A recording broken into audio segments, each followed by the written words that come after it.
Welcome to plan diet recipes viewers and friends. இன்றைக்கி நம்ம பார்க்க போகிறது வந்து கேரட்டு, உருளைக்கிழங்கு, முருங்காய் போட்ட கூட்டு தான் பண்ண போகிறோம். இப்போ கடுகு அரை ஸ்பூன், சீரகம் 1 ஸ்பூன், உளுத்தம்பருப்பு 1 ஸ்பூன், கடலைப்பருப்பு 1 ஸ்பூன், ஒரு 5 திராட்சை எடுத்திருக்கேன், 2 அக்ரூட் எடுத்திருக்கேன் ஃப்ளேவருக்காக.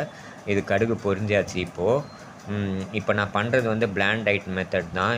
என்னோடய சேனலை எல்லாருமே வந்து சப்ஸ்கிரைப் பண்ணுங்கள், லைக் பண்ணுங்கள், ஷேர் பண்ணுங்கள். கூடவே இப்போ ஒரு 4 தக்காளி எடுத்து போட்டு நான் நல்லா வதக்கிக்கிறேன். இது பிளான் டயட் வந்து யாருக்கெல்லாம்னா இது வந்து சூட்டபிள் ஃபார் ஒன்லி ஃபார் வயிற்றில் அல்சர் இருக்க பேஷண்ட்ஸு, அப்புறம் கேஸ்ட்ரோ ப்ராப்ளம் இருக்க பேஷண்ட், லிவர் பேஷண்ட்ஸு, அப்புறம் போஸ்ட் ஆப்ரேட்டிவ் கேரில் இருக்கிற பேஷண்ட்ஸ், இவங்களுக்கெல்லாம் கரெக்டாக இருக்கும். ஏன்னா இதில் காரம் நான் சுத்தமாக ஆட் பண்ண போகிறதில்ல, எந்த வித ஸ்பைசஸும் ஆட் பண்ண போகிறதில்ல. அதனால் வந்து உங்களுக்கு வந்து வயிற்றுக்கு எந்த ஒரு எரிச்சலோ எந்த ஒரு டிஸ்கம்ஃபர்ட்டுமே கொடுக்காது. இப்போ தக்காளி வந்து நம்ம நல்லா வதக்கிக்கலாம். ஸ்லோ பண்ணிவிட்டு கொஞ்சம் நேரம் வதக்கிக்கலாம். அப்போ தான் நல்லா டேஸ்ட்டு கொடுக்கும். இந்த மாதிரி டயட் சாப்பிட்றதுனால வயிற்று பிரச்சனை எந்த பிரச்சனையுமே வராது. கூட டிஃப்ரெண்ட் டைப் ஆஃப் சாப்பாடு சாப்பிட்ற மாதிரி அந்த அல்சர் பேஷண்ட்டுக்கோ வயிறு ப்ராப்ளம் இருக்க பேஷண்ட்டுக்கும் ஒரு ஃபீல் ஆகும். அவங்க பருப்பு சாதம், தயிர் சாதம் மட்டுமே சாப்பிடாம மற்ற வேறு விதமாக சாப்பிட்ற மாதிரி அவங்களுக்கும் இதில் ஒரு என்ஜாய்மெண்ட் கிடைக்கும். ஸோ அதனால தான் டிஃப்ரெண்ட் டைப்பாக எப்படிலாம் பண்ணி போடணுன்றதுக்காக நான் போட்டுட்ருக்கேன். ஸோ என்னோடய சேனலை எல்லாருமே பாருங்கள், உங்கள் ஃப்ரெண்ட்ஸுக்கும் இதை ஷேர் பண்ணுங்கள், அவங்களையும் கமெண்ட் பண்ண சொல்லுங்கள். இப்போ வந்து தக்காளி நல்லா வதங்க ஆரம்பிச்சிடுச்சு. இப்போ வந்து தக்காளி சீக்கிரமாக குயிக்காக வதங்கணும்னு நினச்சிங்கன்னா அதில் வந்து நீங்கள் லைட்டாக சால்ட் ஆட் பண்ணிங்கன்னா, ஒரு பின்ச் ஆஃப் சால்ட் ஆட் பண்ணிங்கன்னா ஆட்டோமேட்டிக்காக குயிக்காக வதங்க ஆரம்பிச்சிடும். இப்போ வந்து நம்ம சுவிட்ச் ஆஃப் பண்ணியாச்சு. இப்போ வந்து நான் கூட டெசிகேட்டட் கோகோனட் ஆட் பண்ண போகிறேன். கூட்டுக்கு வந்து டெசிகேட்டட் கோகோனட் ஆட் பண்ணிங்கன்னா கொஞ்சம் டேஸ்ட் நல்லாயிருக்கும். நான் ஒரு 3 ஸ்பூன்ஸ் ஆஃப் டெசிகேட்டட் கோகோனட் வந்து ஆட் பண்ணியிருக்கேன். ஆட் பண்ணிவிட்டு அதை கொஞ்சம் லைட்டாக ப்ரௌன் கலரில் கோல்டன் ப்ரௌன் கலர் வர வரைக்கும் நம்ம வந்து வதக்கிக்கலாம். கூட வந்து இந்த கூட்டுக்கோ இல்லை பொரியலுக்கோ வந்து நீங்கள் தேங்காய் எண்ணெய் யூஸ் பண்ணிங்கன்னா நல்ல டேஸ்டியாக இருக்கும்.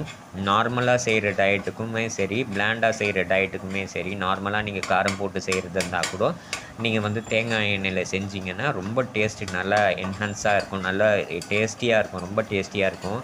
ஒரு தடவை ட்ரை பண்ணி பாருங்கள். அப்புறம் என்னோடய சேனலை எல்லாம் பார்த்துட்டு கண்டிப்பாக கமெண்ட் பண்ணுங்கள். அப்போ தான் எனக்கு மோட்டிவேஷ்னலாக இருக்கும். அதே மாதிரி நான் எங்கேயா தப்பு பண்ணேன்னா அதை ரெக்டிஃபை பண்ணுறதுக்கு ஒரு ஆப்பர்ச்சுனிட்டியாக இருக்கும். ஸோ வந்து இப்போ நம்ம தேங்காவையும் நல்லா வதக்க ஆரம்பிச்சிட்டோம். தேங்காவும் நல்லா பிளெண்ட் ஆகிடுச்சு, அந்த தக்காளி தொக்கோட க்ளீனாக பிளெண்ட் ஆகிடுச்சு. ஸோ இப்போ நம்ம சுவிட்ச் ஆஃப் பண்ணிக்கலாம். சுவிட்ச் ஆஃப் பண்ணிவிட்டு காய்கறி இப்போ ஆட் பண்ண வேண்டியது தான். இப்போ ஃபஸ்ட்டு வந்து கருவேப்பிலை போட்டுக்கிறேன். ஒரு 3 கீத்து கருவேப்பிலையை போட்டுட்டு அதையும் கொஞ்சம் கூட வதக்கிக்கலாம் நல்லா. அப்போ கொஞ்சம் நல்லா டேஸ்ட் வரும். கூட வந்து நான் 1 கப் அளவுக்கு வந்து பருப்பு எடுத்திருக்கேன். வாஷ் பண்ண துவரம்பருப்பு இப்போ நான் ஆட் பண்ணுறேன். உங்களுக்கு கடலை பருப்பு போடணுன்னாலும் போட்டுக்கலாம், இல்லை பச்சை பருப்பு போடணுன்னாலும் போட்டுக்கலாம். அது வந்து உங்களுக்கு எப்படி பிடிக்குமோ அதுக்கு தகுந்த மாதிரி ஆட் பண்ணிக்கலாம். இப்போ சப்போஸ் வந்து அல்சர் பேஷண்ட்டுக்கெலாம் வந்து மஞ்சத்தூள், பெருங்காயம் பிடிக்கும்னா நீங்கள் வந்து மஞ்சத்தூளும் கூட ஆட் பண்ணிக்கலாம். இதில் உங்களுக்கு பெருங்காயம் பிடிக்கும்னா பெருங்காயம் கூட நீங்கள் ஆட் பண்ணிக்கலாம். இப்போ வந்து நான் வந்து வெட்டி வாஷ் பண்ணி வச்சுருந்த முருங்கைக்காய், உருளைக்கிழங்கு, கேரட் அதை ஆட் பண்ணிடுறேன். ஆட் பண்ணியாச்சு. தேவையான அளவுக்கு ரொம்ப தண்ணி பிடிக்க வேண்டாம். ஏன்னா கூட்டுன்றதுனால வந்து கொஞ்சம் திக்கான கன்சிஸ்டன்சியில் இருந்தால் தான் நல்லது. இல்லைனா ரொம்ப தண்ணியாக இருந்ததுன்னா ரொம்ப நேரம் வந்து பாயில் பண்ணுற மாதிரி ஆகிடும்.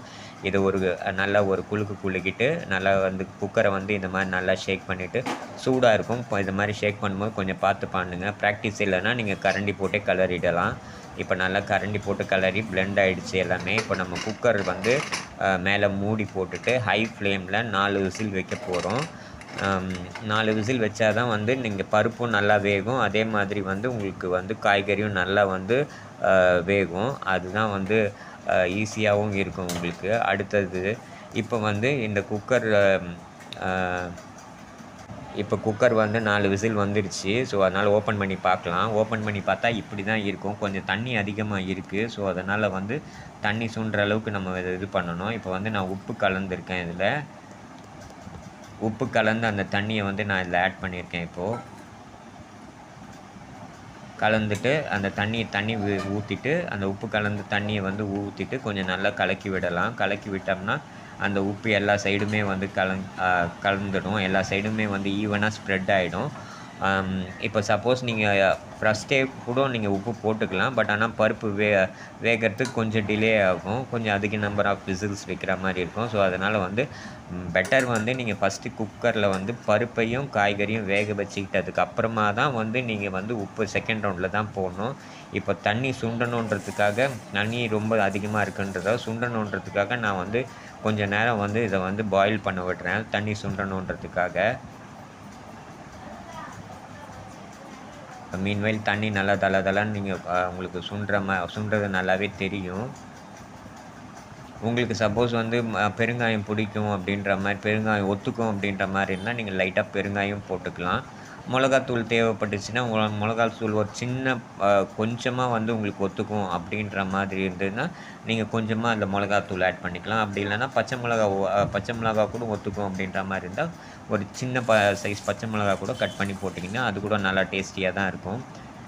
ரொம்ப காரம் சாப்பிட வேண்டாம். அல்சர் பேஷண்ட்டாக இருந்தால் ரொம்ப காரம் சாப்பிட வேண்டாம். சப்போஸ் அல்சர் பேஷண்ட் இல்லை, நார்மலாக தான் நீங்கள் இருக்கீங்க அப்படின்னா நான் சொன்ன மாதிரி வந்து நீங்கள் ஆரம்பத்திலேயே வந்து கடுகு சீரகம்லாம் பொரிஞ்சதுக்கப்புறமா வந்து நீங்கள் வெங்காயத்தை போட்டு நல்லா வதக்கிட்டு, அதுக்கப்புறமா வந்து தக்காளியை வதக்கிக்கிட்டு, அதுக்கப்புறமா வந்து நீங்கள் மஞ்சத்தூள் ஆட் பண்ணிவிட்டு, பெருங்காயம் ஆட் பண்ணிவிட்டு, அப்புறமா காரம்னா வேணும்னா காரம் ஆட் பண்ணிக்கலாம். இல்லை பச்சை மிளகா போட்டு கொஞ்சமாக உங்களுக்கு பச்சை மிளகா ஒத்துக்கும், ஓரளவுக்கு ஒத்துக்கும் அப்படின்னா பச்சை மிளகா கூட கீறி போட்டிங்கன்னா நல்லா டேஸ்டியாக இருக்கும்.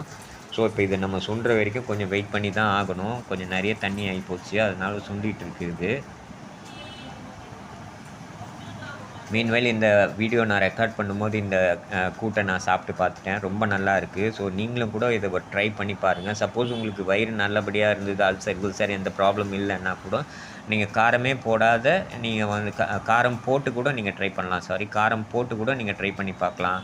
நான் சொன்ன மாதிரி வெங்காயம், அந்த மாதிரி மிளகாத்தூள், மஞ்சள்தூள், பெருங்காயம் இதெல்லாம் போட்டு கூட நீங்கள் செஞ்சு ட்ரை பண்ணி பார்க்கலாம். அது கூட உங்களுக்கு ஓரளவுக்கு சூட் ஆகும். நீங்கள் இதே மெத்தடில் வந்து நீங்கள் அந்த மாதிரி ஸ்பைசஸ் ஆட் பண்ணி கூட நீங்கள் சாப்பிட்டு செஞ்சு பாருங்கள். ரொம்ப நல்லா இருக்குது. ஸோ டிஃப்ரெண்ட்டாக இருக்கும், நல்லாயிருக்கும். நீங்கள் ட்ரை பண்ணி பாருங்கள். இதில் ஒரே ஒரு விஷயம் என்னென்னா, நீங்கள் தேங்காய் எண்ணெய் யூஸ் பண்ணிங்கன்னா ரொம்ப நல்லாயிருக்கும். இப்போ ஏற்கனவே நான் கருவேப்பிலை ஆட் பண்ணேன், இருந்தாலும் இன்னும் கொஞ்சம் வாசனையாக இருக்கும், நல்லா டேஸ்டியாக இருக்குன்றதுக்காக இன்னும் ஒரு கீத்து கருவேப்பிலையை நான் இப்போ ஆட் பண்ணுறேன். அதோடு சேர்த்து அப்படியே கொதிக்க வைக்கலாம்.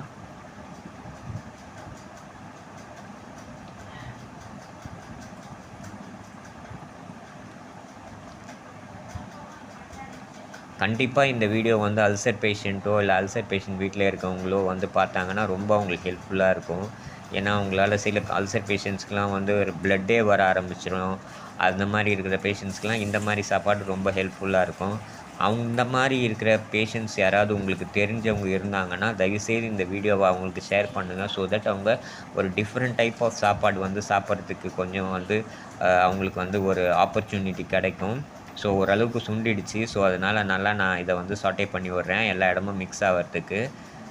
எல்லாம் ஓரளவுக்கு சுண்டிடுச்சு. ஸோ இன்னும் கொஞ்சம் சுண்டனா நல்லாயிருக்கும். அதனால் நான் நல்லா கலந்து விடுறேன். கட்டி போட்டு கலக்காமல் ஸ்ட்ரெயிட்டாகவே எனக்கு இந்த மாதிரி கலக்க தெரியும், அதனால் கலக்கிறேன். உங்களுக்கு இப்படி தெரிஞ்சதுன்னா நீங்கள் இப்படி பண்ணுங்கள். அப்படி இல்லைன்னா நீங்கள் கரண்டி போட்டே கலக்கலாம். அவங்களுக்கு இந்த வீடியோவை எடுத்துகிட்டு போய் சேருங்க. அவங்களுக்கு ரொம்ப இது ஹெல்ப்ஃபுல்லாக இருக்கும். ஏன்னா ஒரே டைப் ஆஃப் ஃபுட்டு சாப்பிட்டு போர் அடித்தவங்களுக்கு இது ஒரு டிஃப்ரெண்ட் டைப் ஆஃப் ஃபுட்டாக இருக்கும். ஸோ அதனால் அவங்க அந்த மாதிரி ப்ராப்ளம் வயிறு பிரச்சனை இருக்க பேஷண்ட்ஸுக்காக மட்டுமே தான் நான் இது போடுறது. ஸோ இந்த வீடியோஸ் அவங்களுக்கு போய் ஹெல்ப்ஃபுல்லாக இருந்ததுன்னா எனக்கு அதை விட வந்து மனசு திருப்தியோ ஒரு சந்தோஷமோ வேறு எதுவுமே இருக்காது. அதுக்காக தான் நான் இது போடுறது. ஏன்னா நானும் கூட ரொம்ப வயிறு ரொம்ப பாதிக்கப்பட்ட ஒரு பேஷண்ட் தான் நானே யோசித்து டிஃப்ரெண்ட்டாக எப்படி பண்ணணுன்றது யோசித்து தான் நான் ஒவ்வொன்றா பண்ணி கற்றுக்கிட்டு இப்போ நான் இந்த வீடியோவாக போட ஆரம்பிச்சிருக்கேன். உங்களுக்கு யாருக்காவது உங்களுக்கு தெரிஞ்சவங்களுக்கோ இல்லை உங்கள் வீட்டில் இருக்கவங்களுக்கோ இந்த மாதிரி எதாவது ப்ராப்ளம் இருக்கிற பேஷண்ட்ஸுக்கு இந்த மாதிரி செஞ்சு கொடுங்க. ரொம்ப லைக் பண்ணி சாப்பிடுவாங்க. அவங்களுக்கும் கொஞ்சம் ஒரு டிஃப்ரெண்ட்டாக இருக்கும், சாப்பிடவும் பிடிக்கும், நிறையவும் சாப்பிடுவாங்க. ஸோ முடிஞ்சிருச்சு, ஆல்மோஸ்ட்டு நல்லா திக்காக ஆரம்பிச்சிடுச்சு. இது கொஞ்சம் ஓரளவுக்கு தண்ணி இருந்ததுன்னா கூட நீங்கள் அப்படியே மூடி போட்டு எப்படியும் சாப்பிட்றதுக்கு ஒரு 1/2 hour ஆகிற மாதிரி இருந்ததுன்னா அதுக்குள்ளே அந்த பருப்பு வந்து எல்லா தண்ணியும் இழுத்துக்கும். ஸோ அந்த டைமில் நீங்கள் சாப்பிடும்போது கண்டிப்பாக இது வந்து கெட்டியாக நல்லா திக்காகிடும், கூட்டு மாதிரி. ஸோ அதனால் தண்ணியாக இருக்குதுன்னு நீங்கள் ஃபீல் பண்ண வேண்டாம். நீங்கள் அப்படியே மூடி போட்டு வச்சிங்கன்னா கண்டிப்பாக வந்து அது வந்து திக்னஸ் கொடுக்க ஆரம்பிச்சிடும். அந்த பருப்பு எல்லா தண்ணியும் இழுத்துக்கிட்டு உங்களுக்கு வந்து அது பக்கா கூட்டு எப்படி இருக்குமோ அப்படி தான் இருக்கும். இதுதான் ஃபைனல் லுக் ஆஃப் த கூட்டு. Thank you viewers.